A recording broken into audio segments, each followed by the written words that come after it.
5 ज्ञानेंद्रिया और 5 कर्मेंद्रिय, यह बात पर ध्यान गया। और दूसरी यह बात है कि जीवन शरीर तक पहुँचने के लिए प्रेम से होता है, और मानव जिसके लिए भौतिक और भाव की जरूरत, जीने के लिए भौतिक और भाव की जरूरत है, यह बात दोनों से मानव जीता है। यह बात पर मेरा ध्यान गया। और सभी मानव का जीवन स्वरूप समान है, और हर मानव के जीवन में योग्यता, पात्रता, क्षमता अलग अलग है। और दूसरा सूत्र भी मैं अपने जीवन में अमल में मूकूंगी, जो है दूसरों की गलतियों से प्रभावित न होना और दूसरों की गलतियों को स्नेहपूर्वक ठीक करना। यह सभी बात मेरे जीवन में टच कर गई। गुड। हाँ जी। हाँ नमस्कार, गुड मॉर्निंग जी। हाँ, ये जो कल की बात से और पूरे जो हमने इतने दिन बिताए, तो एक समझ पक्की बनी कि जो समग्र सृष्टि का जो अस्तित्व है उसका मैं एक छोटा सा पुर्जा हूँ, और मेरी पूर्णता, अगर मैं पूर्ण बन जाऊँगा तो सृष्टि तो पूर्ण है, और ये छोटे छोटे पुर्जे सब पूर्ण बन जाएगा तो सब पूर्ण हो जाएगा। मेरी जो भौतिक ज़रूरियात है और भाव की ज़रूरियात, दो ज़रूरियात मेरी है, और दोनों की ज़रूरियात में अगर मैं भाव की ज़रूरियात, मुझे भौतिक ज़रूरियात मुझे न्यूनतम करनी है। न्यूनतम करने के लिए नहीं कहा जा रहा है, मुझे करनी है। हाँ नहीं, आपको करनी है, आपकी मौज है, लेकिन यहाँ बहुत क्लियरली ये कहा जा रहा है कि अस्तित्व में गरीबी नहीं है, इसलिए हम गरीबी से जिएं, ऐसी कोई आवश्यकता भी नहीं है। नहीं, बिल्कुल, है ना? बिल्कुल। न्यूनतम का कोई आधार नहीं होता है। अकेला आदमी पेड़ पे रह के जिंदगी गुजार सकता है, जी जी। लेकिन जब एक व्यक्ति गृहस्थ के साथ है, बच्चों के साथ है, तो न्यूनतम काम नहीं करता है, आवश्यकताओं की पूर्ति ही काम करता है। और आवश्यकताओं को पहचानने की समझ हमारी हो तो पड़ोसी को देख के आवश्यकताएं तय नहीं होंगी। तो मूल बात इतनी है कि जीवन है और शरीर है, दोनों का कोई प्रयोजन है, दोनों की कोई आवश्यकता है, दोनों को पूरा करने का कोई तरीका है। तो ये क्लैरिटी हमारी बनेगी। तो यहाँ न्यूनतम की बात नहीं कर रहे हैं, अधिकतम की बात नहीं कर रहे हैं, गरीबी की बात नहीं कर रहे हैं, अमीरी की बात नहीं कर रहे हैं, समृद्धि की बात कर रहे हैं। अपनी आवश्यकताओं को दूसरों से प्रभावित हुए बिना पहचान पाना और उनको पूरा कर पाना।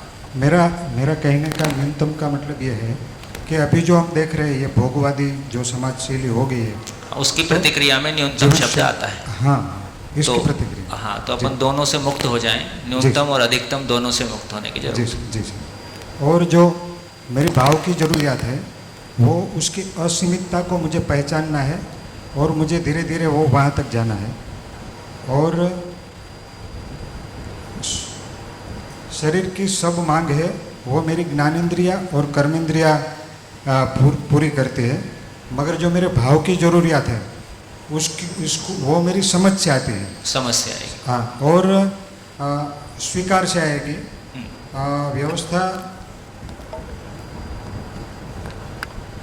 व्यवस्था खड़ी करना इससे आएगी।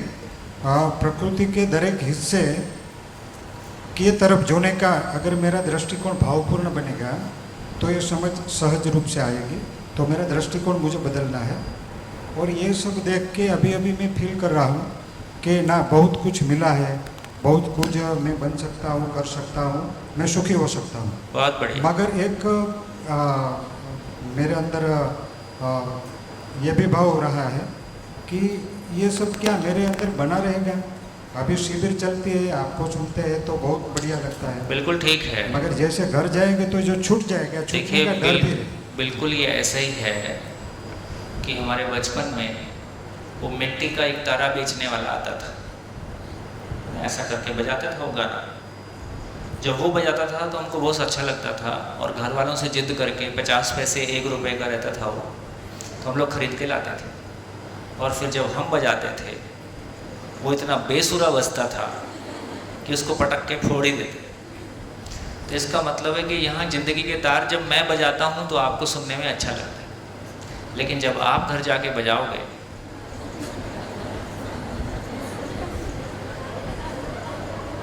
वो इतने बेसुरे बजेंगे। तो इसका मतलब है कि कोई सुर एक दिन में नहीं आता है, बोलना एक दिन में नहीं आया था, चलना एक दिन में नहीं आया था, लिखना एक दिन में नहीं आया था, कोई भी चीज़ हमको एक दिन में नहीं आई। तो उसके लिए हम वातावरण बनाएं।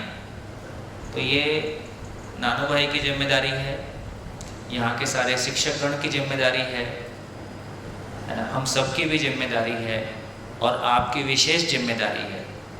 आपकी आवश्यकता होगी तो आप चलोगे।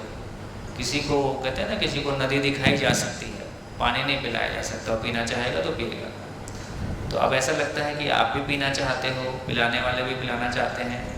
तो इस आज 6वां दिन है, 7वां और 8वां, 2 दिन के बाद ये कार्यक्रम यहाँ पूरा हो गया। उसके बाद क्या है जी।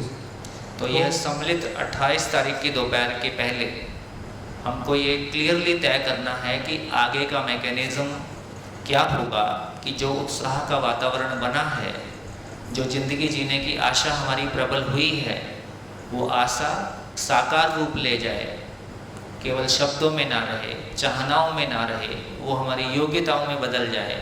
इसके लिए आगे हम क्या मैकेनिज़्म लगाएंगे। ठीक है, बढ़िया। हाँ जी, और बोलिए। हाँ जी, आप बोलिए। नमस्कार सर। सर पहले मैं मानती थी कि हम वस्तु खरीदते हैं। हाँ। अब पता चला कि वस्तुएं हम खरीदते नहीं। माइक बदलो। जहाँ उसका स्विच है वहाँ हाथ मत रखा करो।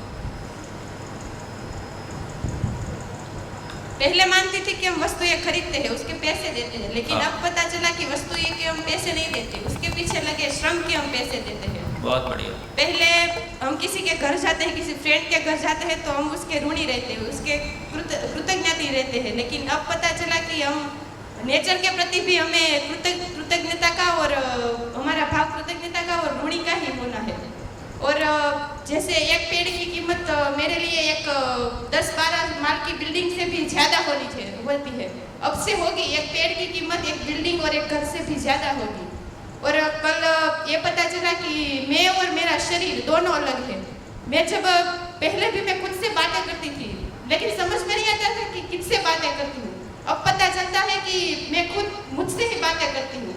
जैसे आज आपने शरीर, मानव और जीवन सापेक्ष के बारे में बताया, घर पे जाकर ये पता चला कि कौन सी चीज़ किस में आती है।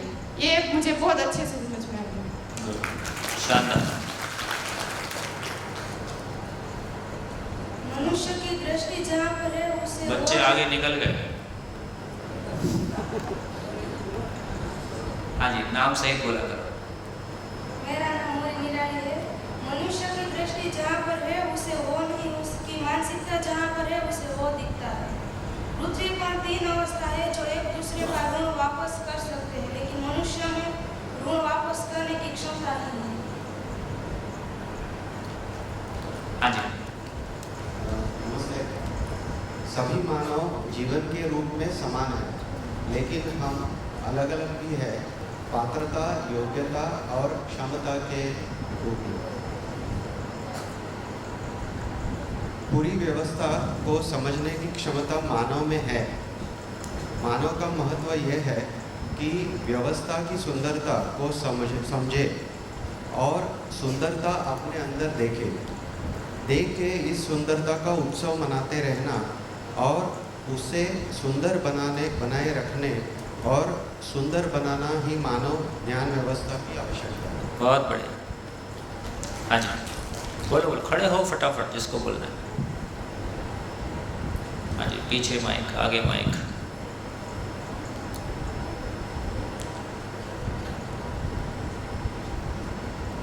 पांच कर्मेंद्रिय है, हाथ, पैर, बोलना और प्रजन और विसर्जन।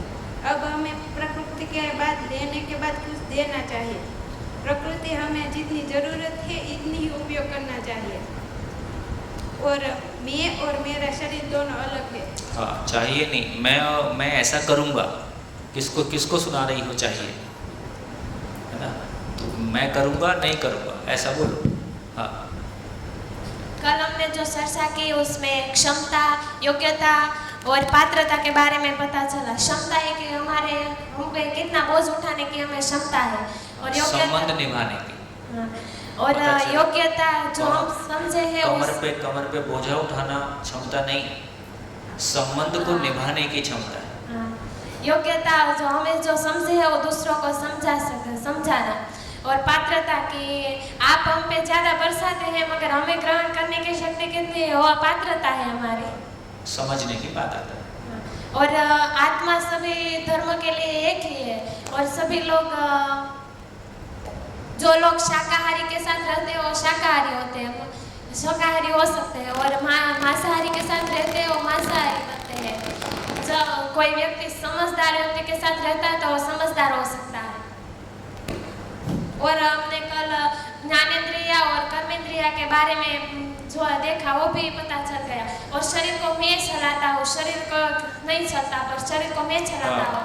और आँख जो ज्ञानेंद्रिय है वो तो सिर्फ देखती है, उसको ध्यान होता है, जब मेरा ध्यान उस पर होता है तभी वो चलती है। और सब वो जीवन के बारे में भी मुझे पता चल गया।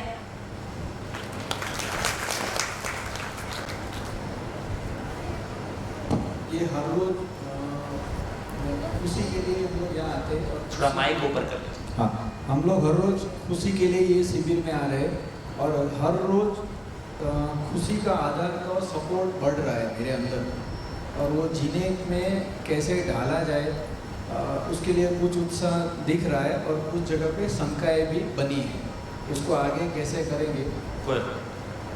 और हम लोग कैसे जीना में कौशल्य को डाला हुआ है, वो हम लोग कौशल्य से अभी तक जीना समझते थे, कैसे जीने की जगह क्यों जीने में उसको हमने डाला हुआ था। वो समझ आई कि उसको कौशल्य को कैसे जीने में रखना है, क्यों जीने में उसको नहीं रखना है। और स्व मूल्यांकन का आदत नहीं था, वो अंदर झांकने का प्रक्रिया कल शरीर और मन मेधस का जो कम्युनिकेशन सिस्टम समझा है उससे काफ़ी बढ़ा, और वो आदत कल तो अच्छी दिखी, हो सके कि आगे कैसे उसको बढ़ाया जाए उसके बारे में थोड़ा प्रकाश डाला जाए। और प्रभावित दूसरों से नहीं होना है जो खुशियों का आधार है, और थोड़ा ऐसा मैं समझा कि दूसरों को भी प्रभावित करने का ज़रूरत नहीं है, क्योंकि कभी कोई गलत रास्ते से हम लोग उसको प्रभावित करते हैं तो उसका प्रभाव उतर जाता है, तो वो भी वापस वहीं हो जाता है, और दूसरी बार वो उससे भी अछूता रहता है। बढ़िया। हाँ जी। मेरा नाम इशिता है और कल से मिली उपलब्धियों के बारे में बताऊंगी। अब तक ऐसा लगता था कि हम जो भी वस्तु खरीदते हैं उसी की कीमत चुकाते हैं, पर अब पता चला कि उसके ऊपर जो प्रोसेसिंग होती है हम उसकी कीमत चुकाते हैं। तो प्रश्न ये होता है कि हमें प्रकृति के पास चीज़ मिलती है और हम उसको तो कुछ लौटाते ही नहीं है। प्रकृति की इतनी करोड़ों सालों की कठिन परिश्रम के बाद अगर उसने मानव को रहने के लिए खुद में अनुकूलन बनाया है तो हमारा भी कुछ फर्ज बनता है कि हम भी उसे कुछ लौटाएं, पर अब तक उसका सही तरीका मालूम नहीं था। अगर हम कितना भी प्रयास कर ले और अब तक का प्रयास के बावजूद भी हम एक पानी की बूंद भी नहीं बना सकते जो प्रकृति से हमें मिलती है, तो हमें जो है उसमें सहयोग करके उसको नुकसान नहीं करना है। और दूसरी बात कि मन और शरीर दोनों। एक मिनट, ये बात समझ में आने से हमारी जिंदगी में क्या फर्क पड़ेगा? अब हम जितनी हमारी आवश्यकता होगी उतना ही उसका उपयोग करें। आप घर में और संस्था में क्या करोगे? ये समझ में आने से घर में और संस्था में हमारा क्या दृष्टिकोण बदलेगा? अगर बिना वजह हम पानी को वेस्ट नहीं करेंगे, बिजली की यानी पंखा लाइट शुरू होता तो तब हमेशा सोचते थे कि इसके तो पैसे दिए हैं, हम चाहे जो भी करें पूरा दिन शुरू रखें क्या फर्क पड़ता है। ऐसा नहीं होता, हमने सिर्फ उस पे किए गए श्रम के ही पैसे दिए और हमें प्रकृति खराब तो हम प्रकृति को ही कर रहे हैं, तो उसका नजरिया बदल दिया है ना? तो जहाँ हम रहेंगे उसको साफ सुथरा रखेंगे, किसी ने गंदा कर दिया है उसको उठा के डस्टबिन में डाल देंगे। जहाँ कहीं भी लाइट फैन कोई भी चीज़ पानी अनावश्यक चल रहा है हम भी ऐसा नहीं करेंगे, कोई कर देगा तो उसको ठीक कर देंगे। तो यदि हम सब अपनी अपनी जिम्मेदारी संभाल लें। हेलो हेलो हेलो नमस्कार, है ना? तो इसका मतलब है कि कुछ ही लोगों को जिम्मेदार होना होगा कि सभी को जिम्मेदार होना होगा, सभी को, है ना? तो एक परिवार में एक जन जिम्मेदार रहता है, बाकी गैर जिम्मेदार होते हैं, बेचारा एक झेलते रहता है। संस्थाओं में भी कुछ लोग जिम्मेदार होते हैं, बाकी सब बाकी गैर जिम्मेदारी को झेलते रहते हैं। तो इससे नुकसान किसका हुआ, है ना? फाइनली जो लोग गैर जिम्मेदारी कर रहे हैं उनका विकास नहीं हुआ, उनकी ज़िंदगी में जो बाहर आ सकती थी वो नहीं आई। तो इससे पता चला कि अपने वातावरण में जिम्मेदारी से जीना मेरे सुखपूर्वक जीने के लिए मेरी ज़रूरत है, किसी दूसरे के लिए मेरे को नहीं करना है। तो ऐसा हमारा ध्यान जाएगा तो एक एक चीज़ से कैसे मुझ में क्या फ़र्क आएगा, मेरे भाव और विचार में क्या फ़र्क आएगा और मेरे आचरण में क्या फ़र्क आएगा, ऐसा लगातार मुझको भी आखिर ये सब हम क्यों कर रहे हैं। यदि ये केवल बोलने के लिए है तो इसका कोई मतलब नहीं है। इसका सीधा फ़र्क कहीं ना कहीं मेरे भाव और विचार में जो है ना गैप्स हैं या कन्फ्लिक्ट है वो उसको ठीक करेगा और मेरे आचरण में कोई अच्छी चीज़ आएगी। तो ऐसा लगातार देखते रहें कि इससे मेरे भाव और विचार में क्या चेंज आएगा। बढ़िया। दूसरी बात कि मन और शरीर अलग है। अब तक तो हम शरीर की सेवा करते थे, शरीर को ही मन दोनों एक ही मानते थे। तो शरीर की सेवा हो गई तो मैं कौन हूँ ये प्रश्न खड़ा होता है। तो मैं शरीर तो माँ बाप से मिल जाता है पर आचरण और मन नहीं मिलता। शरीर का जन्म होता है इसीलिए उसकी मृत्यु भी होती है, मन का जन्म नहीं होता इसीलिए वो अमर है, उसकी मृत्यु नहीं होती। और हमें निरंतर सुख चाहिए क्योंकि हमारी आवश्यकताएं भी निरंतर है, चाहते भी निरंतर है और मन भी इसीलिए निरंतर है। और उस दोनों का फर्क समझ में आया। जैसे कि एग्जाम्पल के तौर पे कोई भी मरा हुआ आदमी होता है तो उसके मरने के कुछ ही क्षणों में उसकी आंखें होती है तो हम दूसरे मानवी को दे देते हैं तो आंखें तो देखती है, तो मरा हुआ आदमी कैसे नहीं देख सकता।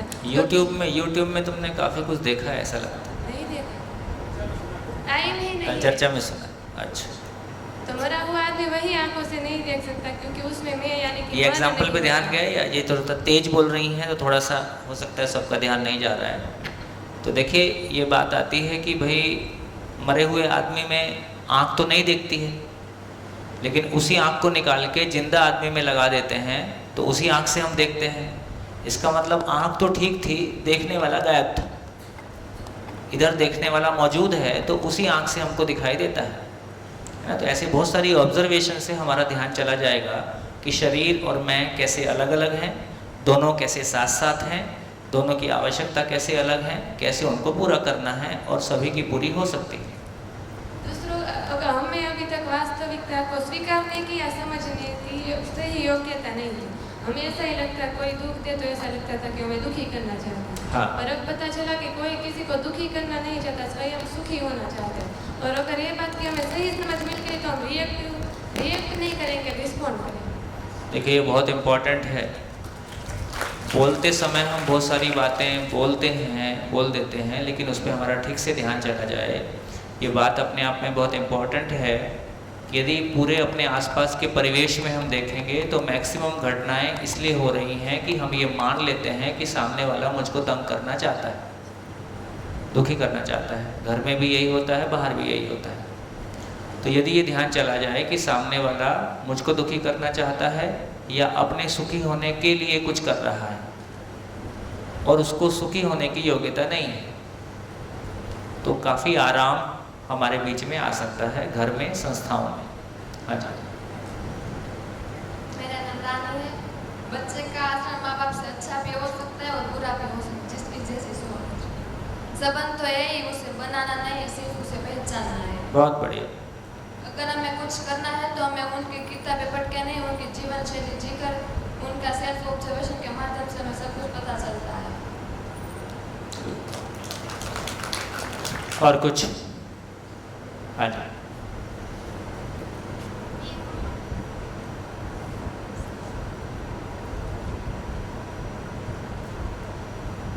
मैं कोमल कल जो कुछ समझा उसमें पता चला कि जीवन का अर्थ तो कुछ और ही है और अब तक हम समझ भी कुछ और रहे थे।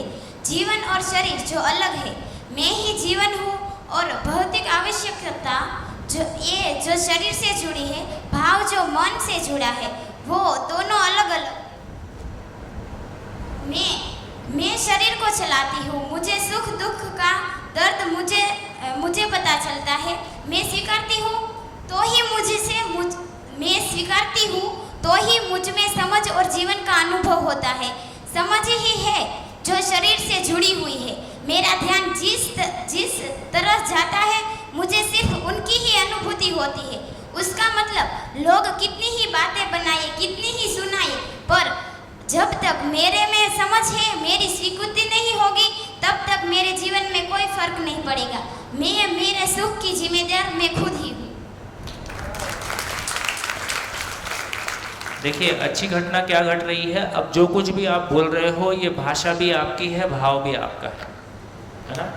हम कुछ किताब से लिख के नहीं बोल रहे हैं। मेरे को लगता है कि क्लासरूम टीचिंग के भी तरीके, जो हम मेथोडोलॉजी पेडागोजी की बात करते हैं, उसको भी हम इस रोशनी में देख के चेंज कर सकते हैं। आपने कोई भी टॉपिक डिलीवर किया, लिखो क्या समझ में आया, बोलो क्या समझ में आया। ये तो हम क्लास लेके छोड़ देते हैं, उसमें वो मेहनत हमारी काफ़ी हद तक बेकार चली या उतना यूज़ नहीं हो पाती है। तो जब तक सामने वाला, अभी क्लासरूम में जिम्मेदारी मेरी है कि इनकी भी है। हमने अपनी जिम्मेदारी तो पूरी की है, लेकिन उनकी वाली जिम्मेदारी को स्पेस नहीं दिया है। तो कुछ भी डिलीवर करें, हिंदी डिलीवर करें, मैथ्स डिलीवर करें, इंग्लिश डिलीवर करें, कुछ भी करें, कुछ भी करने के बाद में क्या समझ में आए लिखो, आपस में शेयर करो, बोलो। नो होमवर्क, वहीं का वहीं ख़त्म। और बहुत पावरफुल है ये। IIM की लेक्चरर, IIM अहमदाबाद की थी, बहुत साल पुरानी बात है, मसूरी में शिविर था, तो वो एक वर्कशॉप में थी। तो उन्होंने इसको इतना अप्रिशिएट किया, बोले आपने कहाँ से सीखा? कहाँ से नहीं सीखा, अपनी जान बचाने के तरीके ढूंढता रहता हूँ। तो इतनी मेहनत करके यदि नहीं पहुँचेगा तो अल्टीमेटली नुकसान अपना है। तो कैसे पहुँच जाए उसके तरीके ढूंढता रहता हूँ, तो कुछ कुछ निकालते रहते हैं। तो हमने ना, हम बेसिकली टीचर हैं, ना हमने टीचिंग सीखी है, ना कभी कोई किताब पढ़ी है। हिट एंड ट्रायल है, ये तरीका काम करता है इस पे चलो, ये तरीका काम करता है इस पे चलो, और ये बहुत पावरफुली काम करता है।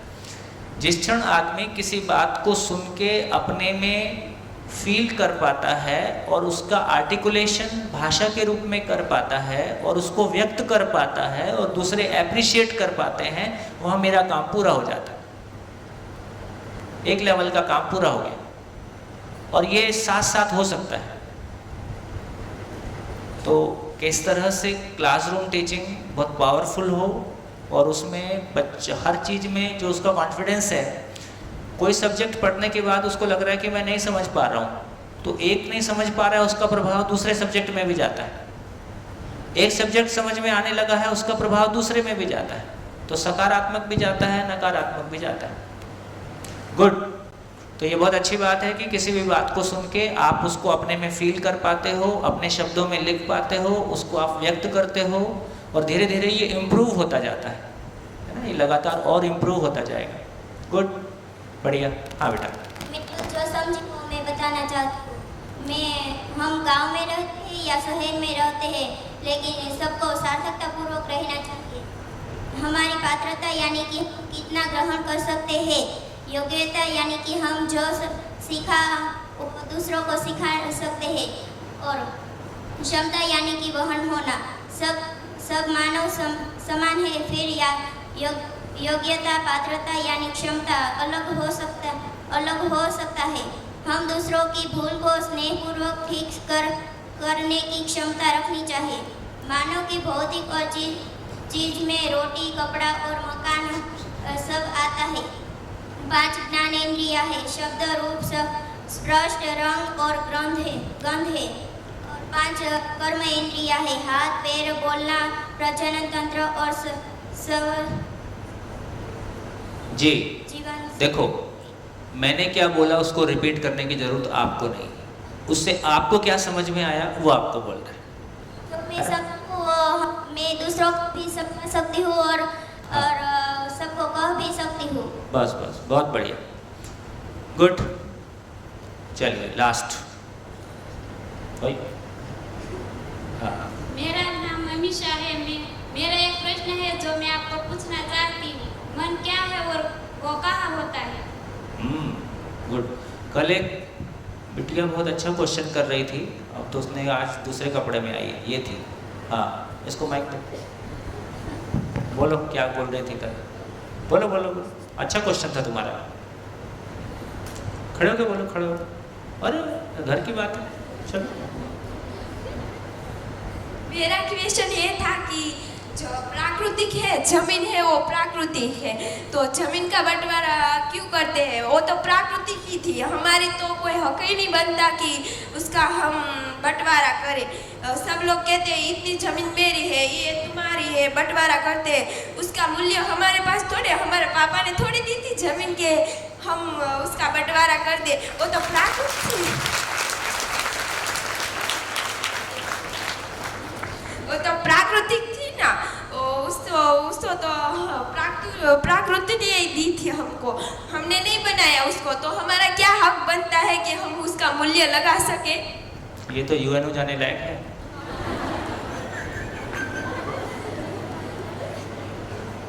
मेरा यही क्वेश्चन है कि सारे बिल्डरों,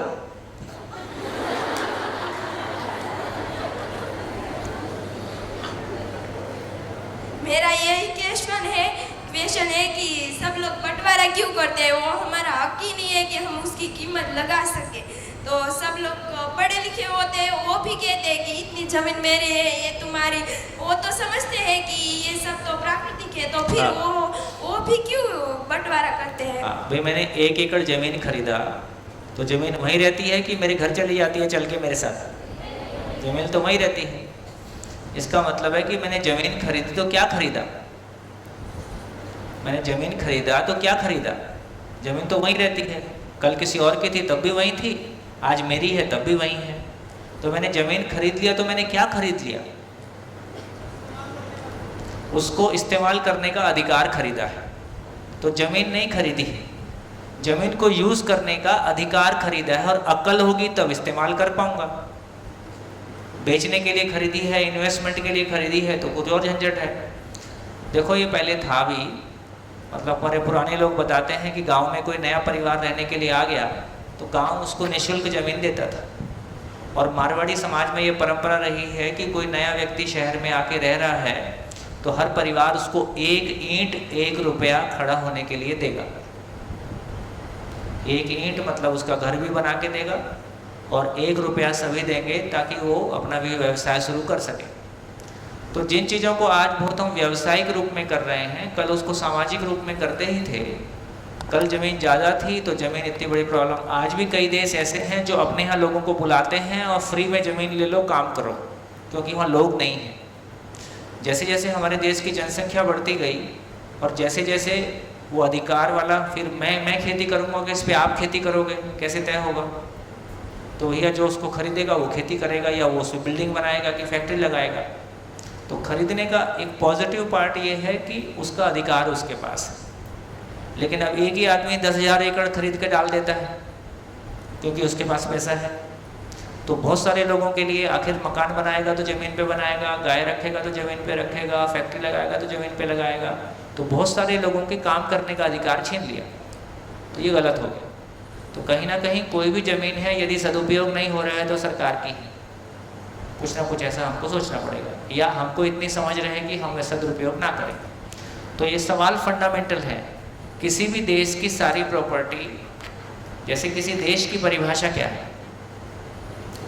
देश जमीन से है, नदी नाले से है, पेड़ पौधे से है, कि देश किसी आदमी से है? अंटार्कटिका में आदमी नहीं रहता है तो उसको देश नहीं बोलते, है ना? या अभी भी बहुत सारा एरिया ऐसा होगा जहाँ आदमी नहीं रहता है तो वो कोई देश नहीं है। तो देश मतलब मूल में मानव के रहने के स्थान को बोल रहे हैं। तो किसी देश में उपलब्ध जो भी सारे संसाधन हैं वो उस देश के लोगों के हैं, लेकिन समझदारी नहीं है तो कोई उस पर कब्जा करके बैठ जाता है, कोई परेशान होते रहता है। तो मूल काम ये है कि शिक्षा ने अपना काम नहीं किया, माँ बाप ने अपना काम नहीं किया, जिम्मेदारी से बच्चे पैदा नहीं किए, इसलिए सारा प्रॉब्लम। तो आप लोग जिम्मेदार माँ बाप बनोगे, ऐसी कामना। हाँ जी,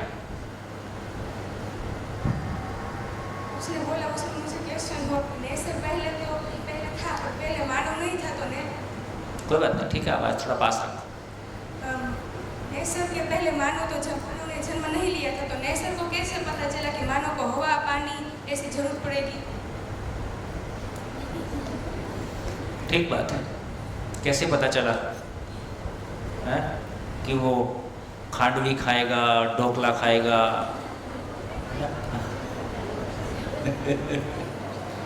कैसे पता चला?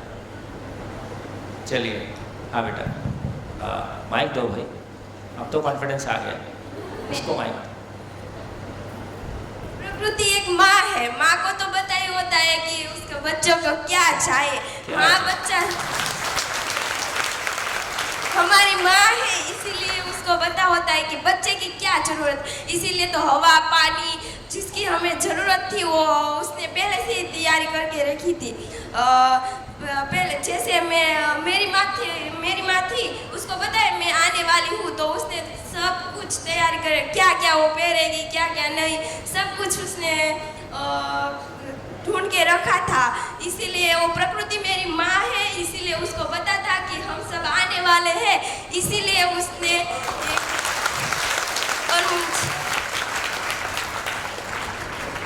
बोलो भाई।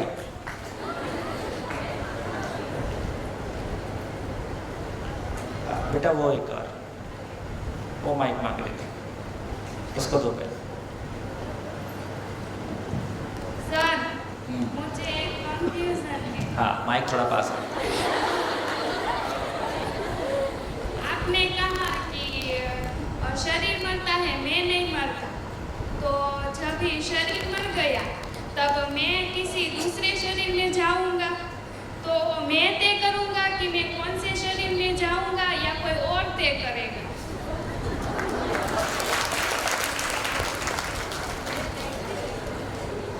तुम्हारा तो तुम ही तय करोगे, बाकी का पता नहीं अभी। हम ही तय करते। मेरा नाम बारिया पायल है। मैं प्रश्न करना चाहती हूँ, इकाई का मतलब क्या है? एकम, एक, एक, एकम। हाँ जी, चलिए आगे चले। लास्ट मेरा सवाल जो बिटिया ने पूछा था, हाँ, वो कल पूछा गया था हमारे ग्रुप में भी, शायद उसी ने ही पूछा था। तो रिक्वेस्ट ये है कि थोड़ा इसको और एक्सप्लेन करें। कल आपने बताया था कि जैसे इमारत ईंटों से बनती है, बट उसके बाद साथ साथ आपने ये भी बताया था कि इकाई अपने आप में परिपूर्ण है, वो स्व अनुशासित होती है। तो वो थोड़ा बच्चों को एक्सप्लेन करना ज़रूरी है, ऐसे मुझे लग रहा है। क्या इकाई का मतलब, क्योंकि इकाई का मतलब जो किताब उनको दी गई है उसमें प्रकृति लिखा गया है, तो थोड़ा और एक्सप्लेन करें। जिसको एक एक बोल के गिन सकते हैं उसका नाम इकाई है, एकम। जिसको एक बोल सकते हैं, क्या इसको एक बोल सकते हैं? एक गिलास, एक बोतल, एक आदमी, एक कैमरा, एक बोर्ड, एक मकान, एक पेड़, एक गाय। तो जिसको एक बोल के गिन सकते हैं उसको इकाई बोलते हैं। एक सूरज, एक धरती, एक चांद। और कुछ बोलो। साइंस में, विज्ञान में जो पढ़ाया जाता है बच्चों को, वो बेसिक बिल्डिंग ब्लॉक, हाँ, तो वो विज्ञान में वो बच्चे ले सकते हैं क्या? उसी का मतलब देखो, एटम इनको पढ़ाया जाता है। एटम कौन सी क्लास में आ जाता है? 8 से आता है, 8 के पहले नहीं आता, 8 से चलता है।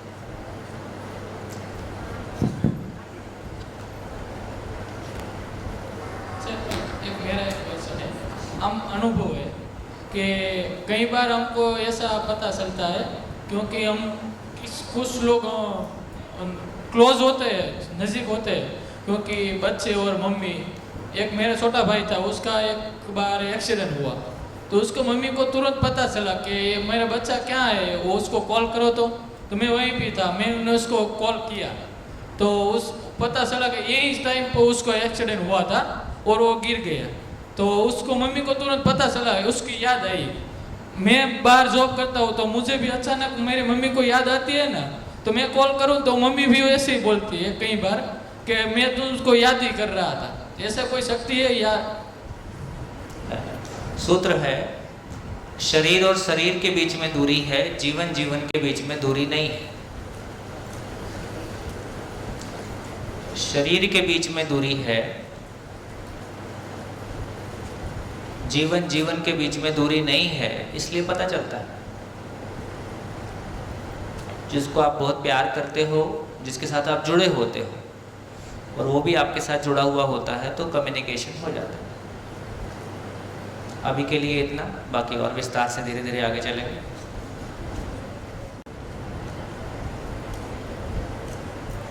देखिए, एक तो अभी तक जितनी हमारी चर्चा हुई है उसमें क्या क्लैरिटी बन गई कि मानव है,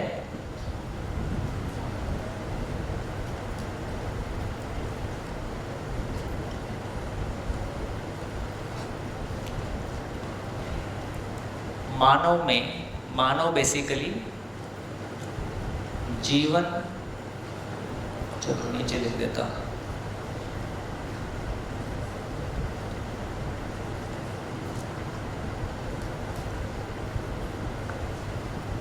जीवन और शरीर का साथ साथ होना है। शरीर मेल या फीमेल है। मैं न मेल हूं न फीमेल हूं, है ना।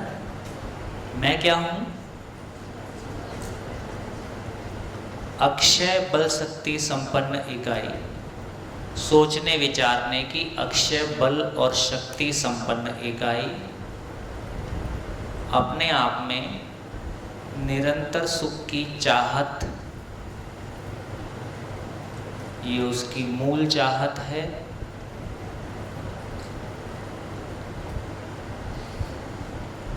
आगे और समझेंगे, ये एक भारहीन चैतन्य इकाई है। एकम, इकाई हिंदी में बोलते हैं, एकम गुजराती में बोलते हैं। भारहीन चैतन्य इकाई है।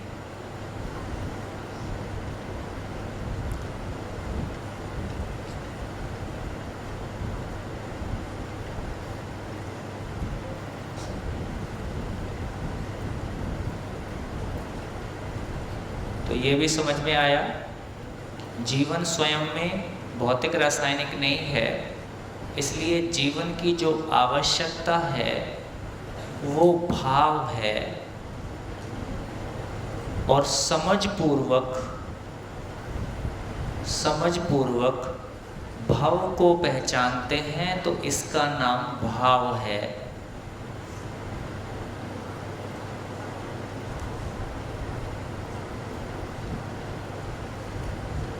शरीर अपने आप में भौतिक रासायनिक है, इसलिए उसकी आवश्यकता भी भौतिक रासायनिक है।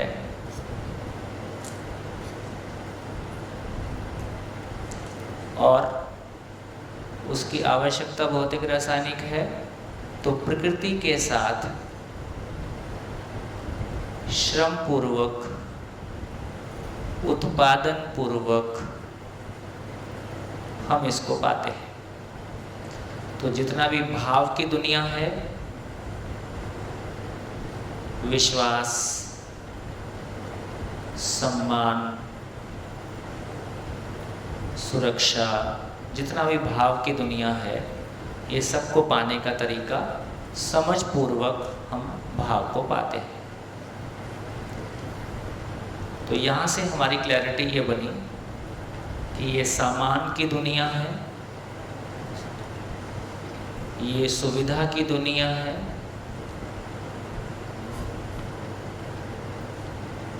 शरीर की दुनिया है, और ये दो दुनिया अलग अलग है ना।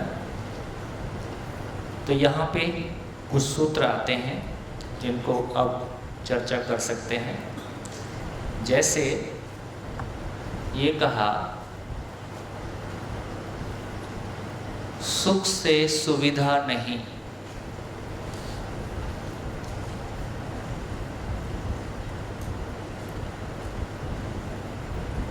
सुविधा से सुख नहीं,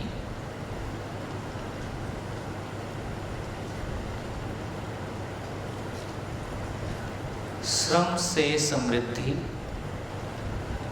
और समाधान से सुख। अब जब मैं समाधान लिखता हूं तो इसका नाम समझण है।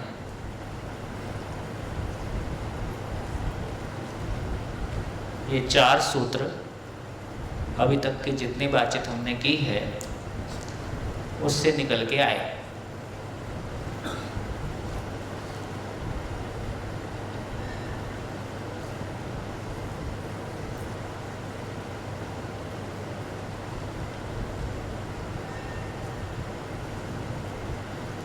जब सुख लिख रहे हैं तो मतलब सुख लिख रहे हैं तो कौन सा सुख? निरंतर, क्योंकि सुविधा में क्षणिक सुख है ही है। जब अकेला सुख लिख रहे हैं तो मतलब वो निरंतर सुख ही है, वो भाव और विचार की दुनिया है, वो स्टेबल स्टेट ऑफ माइंड है, वो भय से मुक्ति, अभाव से मुक्ति, दुख से मुक्ति, एक मानसिक स्थिति है। तो अब बताइए कितने लोगों को ये क्लैरिटी हुई?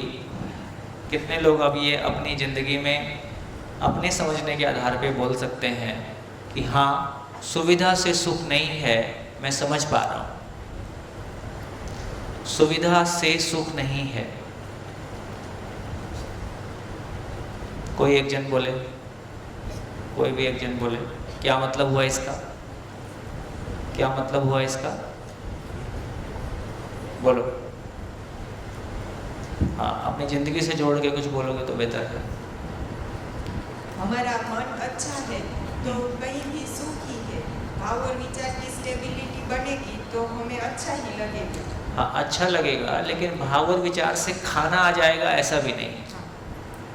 अभी बारिश आ रही है हाँ। और मैं अंदर से एकदम शांत हूँ तो मैं एंजॉय कर पाऊंगी इस तरह से। हाँ। मेरा मन ही ठीक स्थिर नहीं है तो फिर हमें कुछ भी दे दो, हाँ। उसकी कोई वैल्यू नहीं है। ठीक हो गया? तो जो बात शुरू में बोले, हाँ जी, बाजू में माइक दे दीजिए।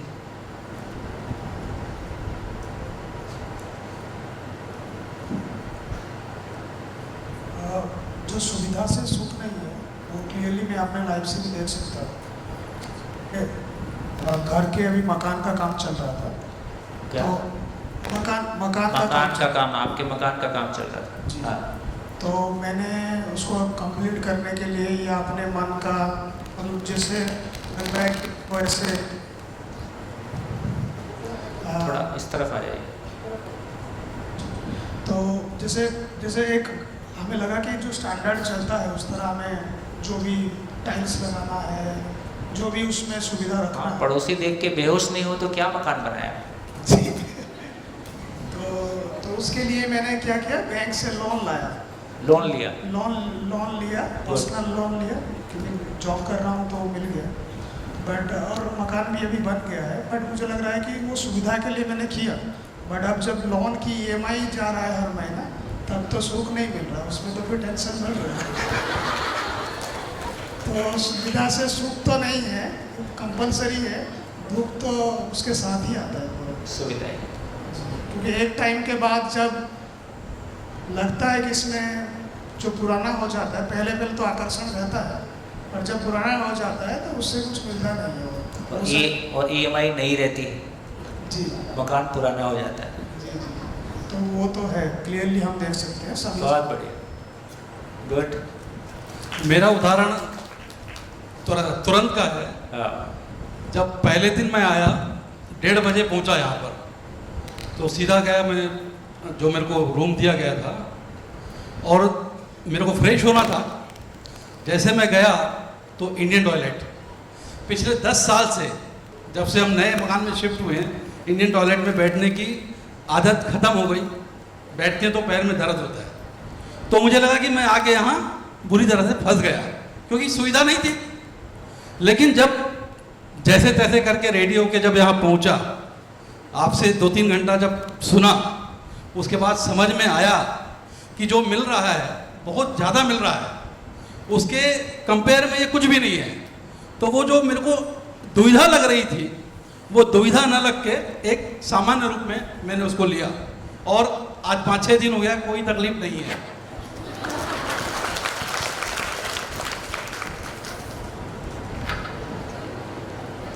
सुख की निरंतरता ही सुख है, और सुविधा में निरंतर सुख नहीं है। बढ़िया।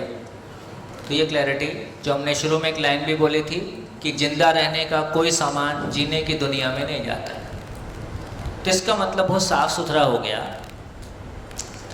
कि दो अलग वास्तविकता हैं, दोनों की आवश्यकता अलग है, दोनों को पूरा करने का तरीका अलग है। इससे ये आवश्यकता पूरी नहीं होती, इससे ये आवश्यकता पूरी नहीं होती। ये दो अलग अलग दुनिया है। ये क्लैरिटी हमारी बन गई तो हमको ये समझ में आता है कि हाँ, सबकी सभी आवश्यकताएं पूरी हो सकती हैं। तो यहाँ से इस समझ के साथ दूसरा एक और दो पॉइंट जो बचे हैं, श्रम से समृद्धि। देखो ये भी कितना इम्पोर्टेंट है। आपके पास पुश्तैनी पैसा हो, जमीनों से कमाया हो, जमीनों से कमाया हुआ पैसा आपका नहीं है। अभी मोटा पैसा जिन लोगों के पास आया है उसमें बड़ी मात्रा उनकी है जिनका पैसा जमीनों से आया है। 10 साल पहले कोई ज़मीन खरीद के डाल दी थी, आज वो करोड़ों की हो गई, ऐसा जुगाड़। तो चाहे पुश्तैनी पैसा हो, चाहे ज़मीनों से आया हो कि ब्याज से आया हो या किसी और तरीके से आया हो, इवन नौकरी से भी हम जो पा रहे हैं, यदि समझ नहीं है तो जिंदगी भर पैसा आता है, समृद्धि का भाव नहीं आता है। इवन किसान जो मेहनत करके भी कमाता है उसको भी समृद्धि का भाव नहीं आता है, वो तो एकदम हार्ड एंड मनी है। इसका मतलब सूत्र है, समाधान के बिना एक व्यक्ति समृद्ध हो जाए ये भी संभव नहीं है। समझ के बिना एक व्यक्ति समृद्ध हो जाए ये भी संभव नहीं है, क्योंकि दूसरों को देखकर अपना लाड़ टपका ही रहता है। दूसरों को देखकर वो कंपैरिजन बना ही रहता है, अपने आप को छोटा महसूस करते ही रहते हैं। तो समझ के बिना, समझण के बिना, समाधान के बिना एक भी व्यक्ति समाधानित हो नहीं सकता। इसलिए गरीबी हमेशा बनी रहेगी, इसलिए गरीबी हमेशा बनी रहेगी, पैसा कितना भी आ जाए। तो इससे हमारा ध्यान चला गया कि समाधान से सुख, समझण से सुख। तो समझण ये भी बताएगा कि मेरी आवश्यकता कितनी है, समझण ये भी बताएगा कि ज़िंदगी में आगे बढ़ने का क्या मतलब है, तो मेरा तन मन धन को मैं सही दिशा में लगा पाऊँगा। तो श्रम से समृद्धि, चाहे मैं सन्यासी हूँ, चाहे मैं गृहस्थ हूँ, मैं यदि खाना खाता हूँ तो कोई ना कोई मेहनत करके मेरे लिए खेत में उगाता है ना। मेरे बोलने से खाना नहीं बनता है। मैं सुबह से शाम तक बोलता हूँ, अच्छा ही बोलता हूँ, आपको ठीक भी लगता है, पर इससे ना कुर्सी बनती है, ना टेबल बनती है, ना खाना बनता है, ना बिस्तर बनता है ना। इसका मतलब है कि सुख से सुविधा नहीं, सुख से सुविधा नहीं, सुख मतलब समझना। तो यदि मैं समझदार हो गया तो मेरी भौतिक आवश्यकता के लिए कुछ करना होगा कि अपने आप पूरी हो जाएगी? नहीं, मैं समझदार हो गया तो फिर ठंड भी नहीं लगेगी, गर्मी भी नहीं लगेगी, भूख भी नहीं लगेगी, है ना, और जो सोचूंगा अपने आप सामने टपक जाएगा। ऐसा नहीं है। तो मेरी भौतिक आवश्यकताओं के लिए अलग तरह का पुरुषार्थ है और मेरी मानसिक भावनात्मक आवश्यकताओं के लिए अलग तरह का पुरुषार्थ है, और ये दोनों ही हमको करना होगा। दोनों को करने से ही हमारी संतुष्टि है ना। इस तरह से हमारी एक जीवन शैली है जिसमें हमने संन्यास जैसी बातें की। सन्यासी के लिए कोई और उत्पादन करता है, और जो उत्पादन करता है उसके लिए ज्ञान की व्यवस्था दूसरा करता है। दो अलग अलग मॉडल है। एक उत्पादन करेगा, ज्ञान की तरफ नहीं जाएगा, दूसरा केवल ज्ञान की तरफ जाएगा, उत्पादन नहीं करेगा। एक समय में उसकी आवश्यकता रही होगी जब उत्पादन करना और खाने के लिए ही 8 घंटे जूझना है, तो उस समय समाज ने तय किया होगा कि फिर ज्ञान के लिए कौन काम करेगा। तो चलो जो ज्ञान के लिए काम करेंगे उनकी आवश्यकता समाज पूरी करेगा। उस समय की आवश्यकता ठीक है। आज जब सब कुछ इतना आसान हो गया है, एक बटन दबाया फैन चला, एक बटन दबाया गैस चली, एक बटन दबाया, तो अब हमारा खाना कमाने का काम काफ़ी आसान हो गया पहले की तुलना में। अब हम अपनी दोनों आवश्यकताएं पूरी कर सकते हैं। किसी भी माँ बाप के लिए क्या सम्मानजनक है, वो अपने बच्चों के लिए केवल भोजन की व्यवस्था करे, ज्ञान की व्यवस्था कोई और करेगा? कोई भी माँ बाप इससे कम में स्वयं में सम्मानित नहीं होते। उसके बच्चे उसको गुरु भी माने, एक गुरु की तरह सम्मान भी करें, और एक भौतिक वस्तुओं के रूप में भी वो उनकी तो एक माँ बाप अपने बच्चों की भौतिक और भावनात्मक दोनों आवश्यकताओं को पूरा करने में समर्थ हो, इससे कम में माँ बाप को स्वयं में तृप्ति नहीं हो सकती। अब ये दोनों संभव है, तो कैसे हम एक समग्र परिवार के रूप में जिएं, कैसे परिवार ही विद्यालय हो जाए और परिवार सही अर्थों में एक नेचुरल यूनिट है, बाकी सारी संस्थाएं हमारी बनाई हुई हैं। परिवार एक प्राकृतिक यूनिट है, तो समाज की मूलभूत इकाई परिवार है। परिवार अपने आप में स्वायत्त नहीं होगा, स्वतंत्र नहीं होगा, तो किसी बड़ी सामाजिक रचना की अपेक्षा हम नहीं कर सकते। तो मूल में परिवार अपने आप में शिकायत मुक्त, अभाव मुक्त हो जाए, तो ये समाज की मूल इकाई के रूप में हम सफल हुए। तो इतनी चर्चा के बाद अब एक नया अर्थशास्त्र लिखने की ज़रूरत है। देखिए, ये अच्छी बातें करने से भी काम नहीं चलेगा जब तक कि हम अपने जो भी मूल शास्त्र शिक्षा में पढ़ रहे हैं, क्या पढ़ रहे हैं, अर्थशास्त्र, समाजशास्त्र, मनोविज्ञान, तो जो कुछ भी वो कह रहे हैं वो मानव का अध्ययन करके नहीं कह रहे हैं, वो शरीर मान के कह रहे हैं, इसलिए वो हमारे लिए पूरा नहीं है। एग्जाम्पल के लिए मैं अभी अर्थशास्त्र की चर्चा आपसे करता हूँ।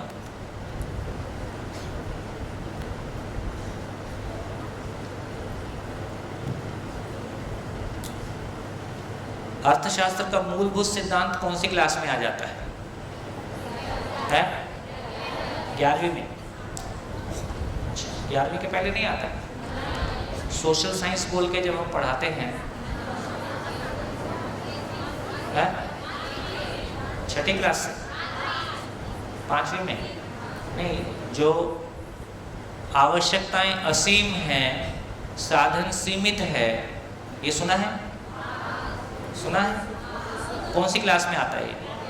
9-10 से आना चाहिए, 9 से आना चाहिए। तो देखिए, अर्थशास्त्र का जो मूलभूत सिद्धांत है वो लगभग हम 9वीं क्लास में ले आते हैं। 11वीं में तो काफ़ी विस्तार में आ जाता है। 9वीं क्लास में या उससे भी पहले कहीं आता होगा, तो हम ये कह रहे हैं कि आवश्यकताएं असीम हैं और साधन सीमित है।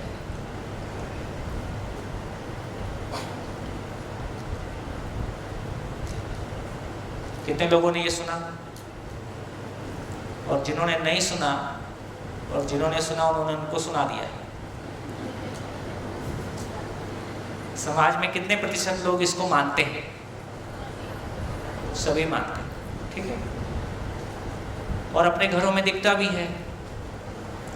हमारी इच्छाएं असीम हैं और आवश्यकताएं उससे असीम हो जाती हैं, और साधन तो सीमित ही है, तो घर में दिखता भी है, इसलिए ठीक भी लगता है। तो यदि ये सही है, तो इसके आधार पर किसी की आवश्यकताएं पूरी होंगी कि नहीं होंगी? क्योंकि आवश्यकताएं असीम हैं और साधन सीमित है, तो आवश्यकता पूरी होगी कि नहीं होगी? अरे होगी। सारी आवश्यकताएं पूरी हो जाएंगी? सभी की सारी आवश्यकताएं पूरी हो जाएंगी? हैं? नहीं होंगी। तो यदि मेरे को लगता है कि मेरी आवश्यकताएं पूरी नहीं होंगी, तो मैं अपने आप में असुरक्षित महसूस करूंगा कि सुरक्षित महसूस करूंगा? असुरक्षित महसूस करूंगा। इस लाइन को पढ़ने से ही अपने भीतर असुरक्षा का भाव आता है।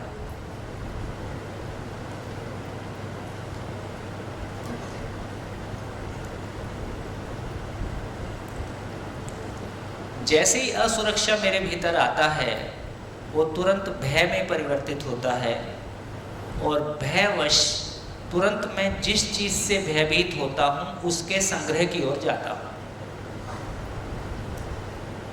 ये बात ध्यान में आया?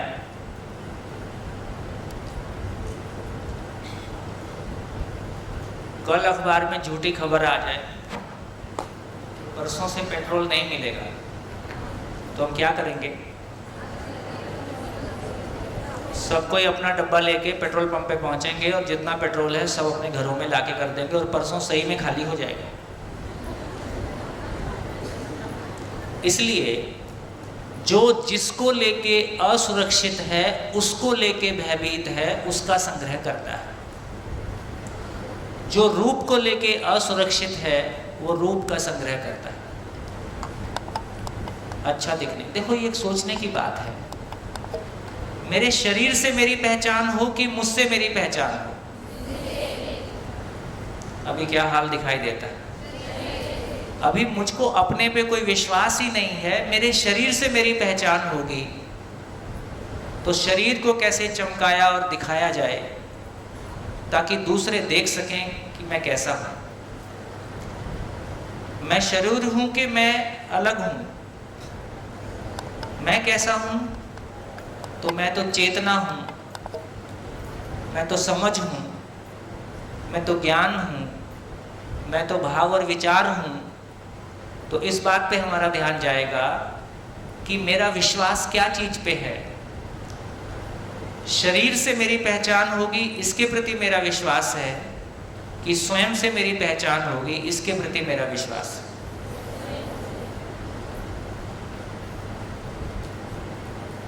दूर तक जाएगी ये बात? जा रही है कि नहीं? अभी हमको लगता है कि शरीर से मेरी पहचान होगी, तो सारा लटका झटका शरीर के साथ है। मुझसे मेरी पहचान होगी, शरीर से पहचान होगी तो शरीर को चमकाऊंगा, शरीर को दिखाऊंगा, और मुझसे मेरी पहचान होगी तो स्वयं को चमकाऊंगा और स्वयं को दिखाऊंगा।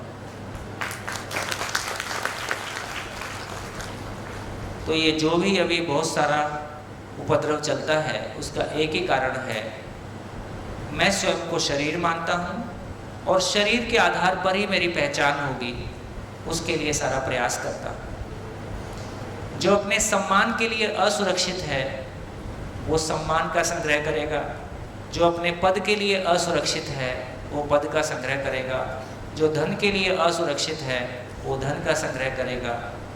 इस तरह से हमको एक आदमी की मानसिकता कैसे काम करेगी, उस पर ध्यान जाता है। अब जो जिसका संग्रह करेगा, उसके लिए शोषण करना उसकी जरूरत है। तो किसी का शोषण करेगा, जिसका शोषण करेगा वो चुपचाप करवा लेगा कि उसका विरोध करेगा? विरोध करेगा। ये विरोध ही सारा युद्ध और संघर्ष है, घर के अंदर हो, घर के बाहर हो, या पूरे विश्व में हो। और ये युद्ध और संघर्ष से अव्यवस्था, असुरक्षा बढ़ेगी या घटेगी? असुरक्षा बढ़ेगी कि घटेगी? बढ़ेगी। और ये सारा चक्र सुख की ओर जाएगा कि दुख की ओर जाएगा? तो अर्थशास्त्र में हम क्या पढ़ रहे हैं? अर्थशास्त्र में हम क्या पढ़ रहे हैं? अर्थशास्त्र को पढ़ने वाला सुखी होने के लिए पढ़ने आता है कि दुखी होने के लिए? सुखी होने के लिए। पढ़ाने वाला सुखी होने के लिए पढ़ाता है कि दुखी होने के लिए? सुखी होने के लिए। क्या पढ़ाता है? तुम्हारा दुखी रहना निश्चित है। हाँ जी, यहाँ है कोई अर्थशास्त्र पढ़ाने वाला? तो अर्थशास्त्र को पढ़ाने वालों को ये पढ़ाते हुए कभी मन में कंफ्यूजन आता है कि नहीं आता है कि मैं क्या पढ़ा रहा हूँ, ये ठीक है कि गलत है? नहीं आता है। ऐसे में पूछ के देखता हूँ तो कई जगह लोग ये बोलते हैं कि पढ़ाते पढ़ाते मन में आता तो था, ये जो कुछ पढ़ा रहे हैं इसमें कुछ तो गड़बड़ है। और ये मैं नहीं कह रहा हूँ, CBSE का 11th का माइक्रो इकोनॉमिक्स उठाएंगे तो उसके तीसरे पेज पे ब्लॉग बना के लिखा है द डिलेमा ऑफ इकोनॉमिक्स। अर्थशास्त्र की डिलेमा क्या बोलेंगे? दुविधा। अर्थशास्त्र की दुविधा क्या है? तो उसमें लिखा है यही जो मैं आपको बता रहा हूँ। पहले नहीं लिखते थे, आजकल धीरे धीरे NCERT की बुक्स में काफ़ी कुछ चीज़ें अच्छी आई हैं और काफ़ी कुछ चीज़ें ठीक हैं।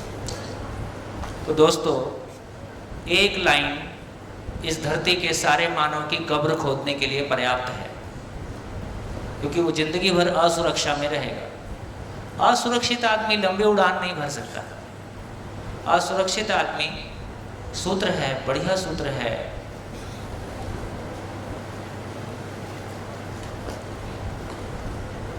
अभाव से पीड़ित ना होना ही पात्रता है। अभाव से पीड़ित ना होना ही पात्रता है। किसको समझ में आया समझाओ। अभाव से पीड़ित ना होना ही पात्रता है, और जो अभाव से पीड़ित हो गया इसका मतलब पात्रता नहीं है। बोल बेटा। तो फिर भाव का अभाव से ही समस्या हुई ना? है?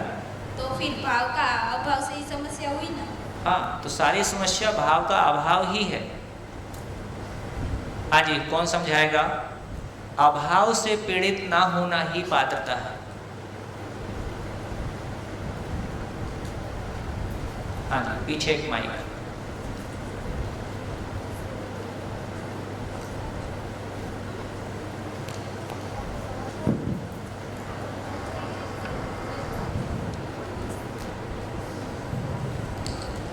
हेलो, नमस्कार सर। ये जो आपने सूत्र बताया अभी, अभाव से पीड़ित न होना ही पात्रता है, इसका एक एग्जाम्पल अपनी ओर से देने का प्रयत्न करता हूँ। अभी एक एग्जाम्पल लिया था कि पेट्रोल ख़त्म होने वाला है, अगर उनको पता चले तो हम उसका संग्रह करते हैं। और इसका बिल्कुल ऑपोजिट भी हो सकता है। अगर हम घर में खाना बना रहे हैं, अपने परिवार के लिए कोई खाना बना रहा है, खाने के टाइम पे अगर बाहर से कोई 2-3 अतिथि आ जाए घर पे, खाने की क्वांटिटी तो वही की वही है, लेकिन फिर भी वो खाना अगर हम सब एक साथ बैठ के खा रहे हैं और देखते हैं कि सब्जी शायद कम भी है या कुछ अच्छी स्वीट बनाई है वो कम भी है, तो हम वो पात्र में देख के खाते हैं और सब मिल बांट के खाते हैं, तो उनकी क्वांटिटी हमको कम नहीं लगती। हाँ देखिए, भाव की तो जगह ठीक है, पर भूख तो जितनी है उतना आने से ही ठीक लगेगा। ये एग्जाम्पल संवेदनशीलता के अर्थ में चलेगा, लेकिन 100 आदमी आ गए तो क्या करोगे? हाँ, वो भी सही है। तो इसका सही एग्जाम्पल ये है कि जैसे हम कह रहे हैं कि अभाव से पीड़ित ना होना ही पात्रता है, तो कोई आर्थिक अभाव से पीड़ित है, कोई पद के अभाव से पीड़ित है, कोई धन के अभाव से पीड़ित है, कोई पद के अभाव से पीड़ित है। उसके पास जब भी ताकत आएगी तो क्या करेगा? जब भी उसके पास कोई पॉजिटिव संभावना बनेगी तो क्या करेगा? सबसे पहला काम क्या करेगा? जो जिससे पीड़ित है पहले उसी को भरने की कोशिश करेगा, और यदि पीड़ित नहीं हुआ तो क्या करेगा? पीड़ित नहीं है, आवश्यकता अपनी जगह है। पीड़ित होना तभी होता है जब दूसरे के कंपैरिजन में चीजें जाती हैं। अपनी आवश्यकताओं को पूरा करना तो हमारी जरूरत है ही है। यदि पीड़ित नहीं है तो इसका मतलब है कि उसके पास कोई पहले से भी कोई समझने के लिए पृष्ठभूमि बनी हुई है। इसका मतलब वो सुपात्र है। बात पहुंचे है ना? जो किसी अभाव से पीड़ित है इसका मतलब कंपैरिजन में है, इसका मतलब है कि पहले से ही गड्ढा काफ़ी बड़ा है। यदि जब भी उसके पास कोई ताकत आएगी तो उस अभाव को भरेगा और जिससे पीड़ित हुआ है उसको दिखाएगा, देखो अब तुमसे ज़्यादा है। तो उसकी ताकत कहाँ डाइवर्ट हो गई? जिससे प्रभावित हुआ था उसको प्रभावित करने की तरफ जाएगा। मेरे पास आज पैसे की कमी है और कई लोगों से मैंने उन्होंने कहा है कि नहीं कहा है, पर उन्होंने मेरे को कभी ना कभी नीचा दिखाया है। जब मेरे पास पैसा आएगा, ताकत आएगी तो क्या करूँगा? सबसे पहले उसको नीचा दिखा के आऊँगा। तो पूरी ताकत इधर चली गई। यदि मैं पीड़ित नहीं हूँ तो ताकत आएगी तो किधर जाऊँगा? तो नेचुरली फिर मैं सुपात्र हूँ, मेरे भीतर कोई ठोस जमीन है। इसका मतलब है मैं ज्ञान के लिए सुपात्र हूँ, आगे बढ़ने के लिए सुपात्र हूँ। तो इस सेंस में कहा, पैसा होने से कोई व्यक्ति बहुत पैसा होने के बाद भी बहुत असुरक्षित हो सकता है, और कोई व्यक्ति बहुत सामान्य सुविधाओं में भी सुरक्षित फील कर सकता है। पैसा होने से सुरक्षा असुरक्षा नहीं है, ये स्टेट ऑफ माइंड है, मनस्थिति है। तो इस रूप में बोला कि जो जिसको लेके असुरक्षित है और हमने सारी धरती को असुरक्षा में डाल दिया, ये बोल के कि मानव की आवश्यकताएं असीम हैं, साधन सीमित है, इसलिए सबकी सब आवश्यकताएं पूरी नहीं होगी, इसलिए बलशाली जिएगा, जिसमें दम होगा वो अपनी आवश्यकता पूरा कर लेगा और बाकी पीछे छूट जाएगा। तो अभी कोई भी वर्ल्ड की इकोनॉमी इस आधार पे बनी ही नहीं है कि सभी को खड़ा किया जा सके, सभी को साथ लेके चला जा सके। हम बातों में जरूर बोलते हैं अंत्योदय, आखिरी आदमी तक पहुंचने की बात हम बोलते हैं, आखिरी आदमी तक पहुंचने का हमारे पास कोई रास्ता नहीं है।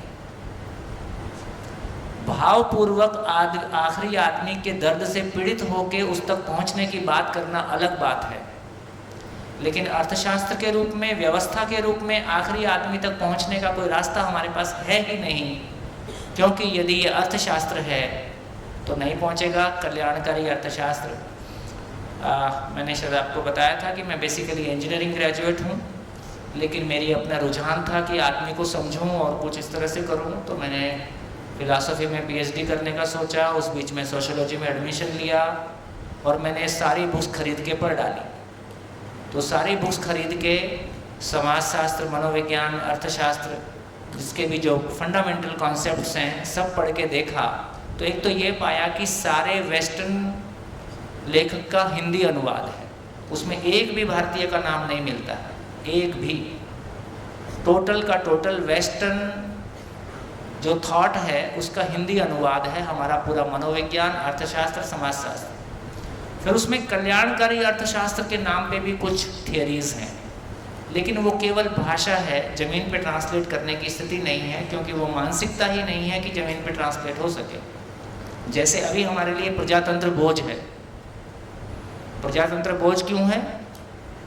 क्योंकि हम कैसे सुनिश्चित होंगे कि जब आदमी वोट करेगा तो सही आदमी को वोट करेगा, और सही आदमी की पहचान क्या होगी? तो सही आदमी को पहचानने का तरीका संविधान में नहीं है, और सही आदमी की समझ हमारे पास नहीं है, इसलिए वोट सही तरीके से होगा ये होगा नहीं। और राष्ट्रपति का और आम आदमी का वोट समान है, और राष्ट्रपति की क्वालिफिकेशन भी हमारे यहाँ बहुत उटपटांग है। 35 साल की उम्र हो, पागल ना हो, दिवालिया ना हो। ये राष्ट्रपति के बारे में लिख रहे हैं कि किसी और आदमी के बारे में लिख रहे हैं? तो बहुत सारी बातें जो भी उसमें मानवता के अनुकूल है उसका सम्मान है, लेकिन मानव की पहचान नहीं है। एक स्वस्थ मानव, सही मानव होगा तो उसको पहचानने का तरीका क्या होगा, ये पहचान हमारे पास नहीं है। ये पहचान हमारे पास नहीं है, इसलिए रूप से हम अपने आप को पहचानने की कोशिश कर रहे, धन से अपने आप को पहचानने की कोशिश कर रहे, पद से अपने आप को पहचानने की कोशिश कर रहे, धर्म और जाति से और स्टेट से अपने आप को, नेशन से अपने आप को पहचानने की कोशिश कर रहे, क्योंकि मानव के पास उसकी अपनी पहचान का कोई मापदंड है ही नहीं।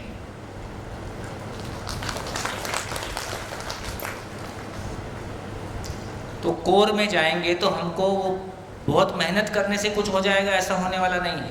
18 घंटे मेहनत करने से कुछ नहीं होगा। समझ पूर्वक आगे बढ़ने से, समझ के मेहनत करने से कुछ रिजल्ट आएगा। तो इसका अर्थ ये हुआ, जैसा अर्थशास्त्र हम पढ़ रहे हैं ये सबको मानसिक रूप से बीमार करने के लिए है, सबको असुरक्षा में डालने के लिए है, और ये सारे लोग अब अव्यवस्था फैलाएंगे कि नहीं फैलाएंगे? कितने सारे लोग हैं जो किसी मेडिकल का प्रोफेशन करते हैं, इंजीनियरिंग का करते हैं, उसको छोड़ के प्रॉपर्टी डीलर हो गए, उसमें ज़्यादा पैसा है। तो जहाँ पैसा ज़्यादा मिलेगा हम वो काम करेंगे। तो इसका मतलब है कि अपने को एक ही चीज़ समझ में आई, पैसा। तो इन सारी बातों को देखते हैं। अब देखो फिर मूल में जाते हैं, अब समाधान की बात करते हैं। यदि एक मानव की सभी आवश्यकताएं पूरी हो जाएं, क्या वो गलती करेगा? मानव के बारे में पता चला कि मानव मूलतः दुखी होना नहीं चाहता है ना? मानव मूलतः गलती करना नहीं चाहता है। इसका मतलब है कि ऐसा कोई रास्ता उसको मिल सके कि गलती और अपराध किए बिना एक मानव अपनी सभी आवश्यकताओं की पूर्ति कर सके। यदि बिना गलती अपराध किए, क्योंकि अभी के रास्ते में गलती अपराध करना उसकी ज़रूरत बन जाता है। किससे भी पूछो क्यों करते हो गलती, बोले इसको किए बिना चलता ही नहीं। तो इस फ्रेम में गलती करना हमारी ज़रूरत बन जाता है। कभी हम चाह के करते हैं, कभी हम बिना चाहे करते हैं। लेकिन एक कल्पना करके देखते हैं कि यदि हर मानव को बिना गलती और अपराध किए उसकी सभी आवश्यकताएं पूरी हो सकती हैं, तो क्या कोई गलती करना चाहेगा? क्या कोई गलती करना चाहेगा? जैसे बच्चा झूठ कब बोलता है? हर बच्चा पहला झूठ अपनी माँ के साथ बोलता है। क्यों बोलता है? क्यों बोलता है? तो डांट और मार से बचने के लिए वो कोई ना कोई पतली गली निकाल लेता है, फिर उसको उसकी प्रैक्टिस हो जाती है। तो इसका मतलब है कि आदमी डांट खाना नहीं चाहता है, मार खाना नहीं चाहता है, अपमान नहीं चाहता है। तो यदि बिना गलती और अपराध किए उसकी सभी आवश्यकताएं पूरी हो सकती हैं, तो क्या कोई व्यक्ति गलती कर